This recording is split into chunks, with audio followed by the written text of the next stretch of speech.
Hello दोस्तों, welcome back to my channel. तो एक बार फिर से स्वागत है आप सबका मेरे चैनल निशु मल्टी यूनिवर्स में। और दोस्तों, आज मैं जो कहानी लेकर आई हूँ वो कहानी है दोस्तों बहुत ही प्रसिद्ध हिंदी के महालेखक मुंशी प्रेमचंद्र जी। तो मुंशी प्रेमचंद्र की कहानी है बहुत ही फेमस कफन, जिसे आज मैं अपने इस वीडियो में बताने जा रही हूँ दोस्तों। तो आइए चलिए शुरू करते हैं कहानी को। कफन। एक झोपड़े के द्वार पर बाप और बेटा दोनों एक बुझे हुए अलाव के सामने चुपचाप बैठे हुए थे और अंदर बेटे की जवान बीवी बुधिया प्रसव वेदना में पछाड़ खा रही थी। रह रहकर उसके मुंह से ऐसी दिल हिला देने वाली आवाज निकलती थी कि दोनों कलेजा थाम लेते थे। जाड़ों की रात थी, प्रकृति सन्नाटे में डूबी हुई, सारा गांव अंधकार में लय हो गया था। घीसू ने कहा, मालूम होता है बचेगी नहीं, सारा दिन दौड़ते हो गया, जा देख तो आ। माधव चिढ़कर बोला। माधव बुधिया का पति है और जो घीसू है वो उसका ससुर है। माधव बोलता है, मरना ही है तो जल्दी मर क्यों नहीं जाती, देख कर क्या करूं। तू बड़ा बेदर्द है बे, साल भर जिसके साथ सुख चैन से रहा उसी के साथ इतनी बेवफाई। तो मुझसे तो उसका तड़पना और हाथ पांव पटकना नहीं देखा जाता। चमारों का कुनबा था और सारे गांव में बदनाम। घीसू एक दिन काम करता तो 3 दिन आराम करता। माधव इतना कामचोर था कि आधे घंटे काम करता तो घंटे भर चिलम पीता। इसीलिए उन्हें कहीं मजदूरी नहीं मिलती थी। घर में मुट्ठी भर भी अनाज मौजूद हो तो उनके लिए काम करने की कसम थी। जब 2-4 फाके हो जाते तो घीसू पेड़ पर चढ़कर लकड़ियां तोड़ लाता और माधव बाजार से बेच लाता, और जब तक वह पैसे रहते दोनों इधर उधर मारे मारे फिरते। गांव में काम की कमी न थी, किसानों का गांव था, मेहनती आदमी के लिए 50 काम थे, मगर इन दोनों को उसी वक्त बुलाते जब 2 आदमियों से एक काम पाकर भी संतोष कर लेने के सिवा और कोई चारा न होता। अगर दोनों साधु होते तो उन्हें संतोष और धैर्य के लिए संयम और नियम की बिल्कुल जरूरत न होती। यह तो उनकी प्रकृति थी। विचित्र जीवन का था इनका। घर में मिट्टी के 2-4 बर्तन के सिवा कोई संपत्ति नहीं। फटे चिथड़ों से अपनी नग्नता को ढके हुए जिए जाते थे। संसार की चिंताओं से मुक्त, कर्ज से लदे हुए, गालियां भी खाते, मार भी खाते, मगर कोई गम नहीं। दिन इतने की वसूली की बिल्कुल आशा न रहने पर भी लोग इन्हें कुछ न कुछ कर्ज दे देते थे। मटर आलू की फसल में दूसरों के खेतों से मटर या आलू उखाड़ लाते और भून भान कर खा लेते, या 10-5 ऊख उखाड़ लाते, ऊख मतलब गन्ना दोस्तों, और रात को चूसते। घीसू ने इसी आकाश वृत्ति से 60 साल की उम्र काट दी और माधव भी सपूत बेटे की तरह बाप ही के पद चिन्हों पर चल रहा था, बल्कि उसका नाम और भी उजागर कर रहा था। इस वक्त भी दोनों अलाव के सामने बैठकर आलू भून रहे थे, जो कि किसी खेत से खोद लाए थे। घीसू की स्त्री का तो बहुत दिन हुए देहांत हो गया था। माधव का ब्याह पिछले साल हुआ था। जब से यह औरत आई थी उसने इस खानदान में व्यवस्था की नींव डाली थी और इन दोनों ने बेगैरतों का दोजख भरती रहती थी। जब से वह आई यह दोनों और भी आलसी और आराम तलब हो गए थे, बल्कि कुछ अकड़ने भी लगे थे। कोई कार्य करने को बुलाता तो निर्ब्याज भाव से दुगनी मजदूरी मांगते। वही औरत आज प्रसव वेदना से मर रही थी और यह दोनों इसी इंतजार में थे कि वह मर जाए तो आराम से हम सोएं। घीसू ने आलू निकालकर छिलते हुए कहा, जाकर देख तो क्या दशा है उसकी, चुड़ैल का फिसाद होगा और क्या। यहाँ तो ओझा भी 1 रुपया मांगता है। माधव को भय था कि वह कोठरी में गया तो घीसू आलू का बड़ा भाग साफ कर देगा। बोला, मुझे वहां जाते डर लगता है। डर किस बात का है, मैं तो यहाँ हूँ ना।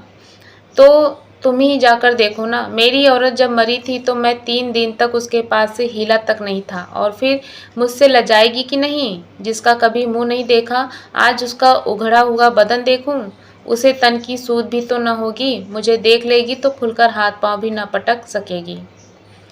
मैं सोचता हूँ कोई बाल बच्चा हो गया तो क्या होगा। सोंठ गुड़ तेल कुछ भी तो नहीं है घर में। सब कुछ आ जाएगा भगवान दे तो। जो लोग अभी एक पैसा नहीं दे रहे हैं वे ही कल बुलाकर रुपए देंगे। मेरे 9 लड़के हुए घर में कभी कुछ न था, मगर भगवान ने किसी न किसी तरह बेड़ा पार ही लगाया। जिस समाज में रात दिन मेहनत करने वालों की हालत उनकी हालत से कुछ बहुत अच्छी न थी और किसानों के मुकाबले में वे लोग जो किसानों की दुर्बलता से लाभ उठाना जानते थे कहीं ज़्यादा संपन्न थे, वहाँ इस तरह की मनोवृत्ति का पैदा हो जाना कोई अचरज की बात न थी। हम तो कहेंगे घीसू किसानों से कहीं ज़्यादा विचारवान था और किसानों के विचार शून्य समूह में शामिल होने के बदले बैठकबाजों की कुत्सी मंडली में जा मिला था। हाँ, उसमें यह शक्ति न थी कि बैठकबाजों के नियम और नीति का पालन करता, इसीलिए जहाँ उसकी मंडली के और लोग गांव के सरगना और मुखिया बने हुए थे, उस पर सारा गांव उंगली उठाता था। फिर भी उसे यह तस्कीन तो थी कि अगर वह फटे हाल है तो कम से कम उसे किसानों की सी जी तोड़ मेहनत तो नहीं करनी पड़ती और उसकी सरलता और निरीहता से दूसरे लोग बेजा फ़ायदा नहीं उठाते। दोनों आलू निकाल निकाल कर जलते जलते खाने लगे। कल से कुछ नहीं खाया था, इतना सब्र न था कि ठंडा हो जाने दे। कई बार दोनों की जबानें जल गई। छिल जाने पर आलू का बाहरी हिस्सा जबान, हलक और तालू को जला देता था और उस अंगारे को मुंह में रखने से ज़्यादा खैरियत इसी में थी कि वह अंदर पहुंच जाए। वहाँ उसे ठंडा करने के लिए काफ़ी सामान थे और इसीलिए दोनों जल्द जल्द निकल जाते। हालांकि इस कोशिश में उनकी आंखों से आंसू निकल आते। घिसू को उस वक्त ठाकुर की बारात याद आई जिसमें 20 साल पहले वह गया था। उस दावत में उसे जो तृप्ति मिली थी वह उसके जीवन में एक याद रखने लायक बात थी और आज भी उसकी याद ताज़ा थी। बोला, वह भोज नहीं भूलता जब से फिर उस तरह का खाना और भरपेट नहीं मिला। लड़की वालों ने सबको भरपेट पूड़ियाँ खिलाई थी। सबको छोटे बड़े सबने पूड़ियाँ खाई और असली घी की चटनी, रायता, 3 तरह के सूखे साग, एक रसेदार तरकारी, दही, चटनी, मिठाई। अब क्या बताऊं कि उस भोज में क्या स्वाद मिला। कोई रोक टोक नहीं था। जो चीज़ चाहो मांगो, जितना चाहो खाओ। कि किसी से पानी न पिया गया, मगर परोसने वाले हैं कि पत्तल में गरम गरम गोल गोल सुआरियाँ और कचौरियाँ डाल देते हैं। मना करते हैं कि नहीं चाहिए, पत्तल पर हाथ रोके हुए हैं, मगर वह है कि दिए जाते हैं। और जब सबने मुंह धो लिया तो पान इलायची भी मिली, मगर मुझे पान लेने की कहाँ सूझी, खड़ा हुआ न जाता था। चटपट जाकर अपने कंबल पर लेट गया। ऐसा दिल दरियाव था वह ठाकुर। माधव ने इन पदार्थों का मन ही मन मजा लेते हुए कहा, अब हमें कोई ऐसा भोज नहीं खिलाता। अब कोई क्या खिलाएगा, वह जमाना दूसरा था। अब तो सबको किफ़ायत सूझती है। शादी ब्याह में मत खर्च करो, क्रियाकर्म में मत खर्च करो। पूछो गरीबों का माल बटोर बटोर कर कहाँ रखोगे। बटोरने में तो कमी नहीं है, हाँ खर्च में किफ़ायत सूझती है। तुमने 20 पूरियाँ खाई होंगी, 20 से ज़्यादा खाई थीं। मैं 50 खा जाता। ये दोनों आपस में ही बात कर रहे हैं। 50 से कम मैंने न खाई होंगी। अच्छा पका था, तू तो मेरा आधा भी नहीं है। आलू खाकर दोनों ने पानी पिया और वहीं अलाव के सामने अपनी धोतियाँ ओढ़कर पाँव पेट में डाले सो गए, जैसे 2 बड़े बड़े अजगर गेंडुलिया मारे पड़े हों और बुधिया अभी तक कराह रही थी। सवेरे माधव ने कोठरी में जाकर देखा तो उसकी स्त्री ठंडी हो गई थी। उसके मुंह पर मक्खियां भिनक रही थीं। पथराई हुई आंखें ऊपर टंगी हुई थीं। सारी देह धूल से लथपथ हो रही थी। उसके पेट में बच्चा मर गया था।